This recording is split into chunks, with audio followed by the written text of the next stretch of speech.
اعوذ باللہ من الشیطان الرجیم بسم اللہ الرحمن الرحیم السلام علیکم ورحمۃ اللہ وبرکاتہ۔ نور پوائنٹ کے پیارے بھائیوں اور بہنوں، میں امید کرتی ہوں کہ آپ سب خیر و عافیت سے ہوں گے۔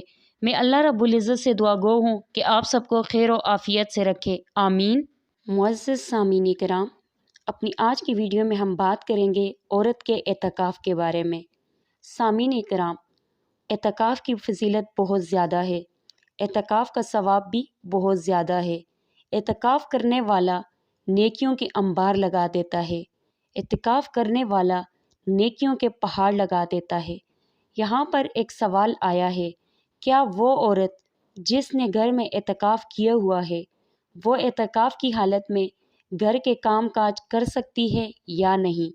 تو اس سوال کا جواب یہ ہے کہ وہ عورت جس نے گھر میں اعتکاف کیا ہوا ہے، اگر اس گھر میں کوئی دوسری عورت یا کوئی اور ہے جو گھر کے کام کاج کر سکتا ہے، گھر کا نظام سنبھالنے والا کوئی ہے، تو وہ عورت اعتکاف سے نہیں اٹھ سکتی۔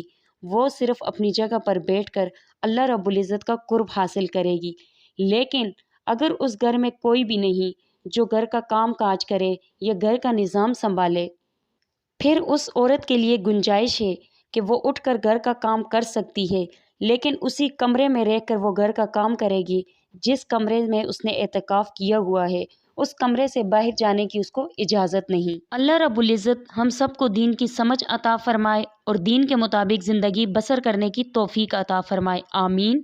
آپ سب سے گزارش کرتی ہوں کہ ہمارے چینل نور پوائنٹ کو سبسکرائب کریں اور سبسکرائب کے ساتھ ساتھ ہماری ویڈیو کو لائک اور شیئر کریں۔ اپنی قیمتی رائے کا اظہار کمنٹس باکس میں ضرور دیں۔ اللہ رب العزت آپ سب کو اپنے حفظ و امان میں رکھے، آمین ثم آمین۔ سب لوگوں سے ریکویسٹ کرتی ہوں مجھے اپنی دعاؤں میں یاد رکھا کریں۔ اللہ حافظ۔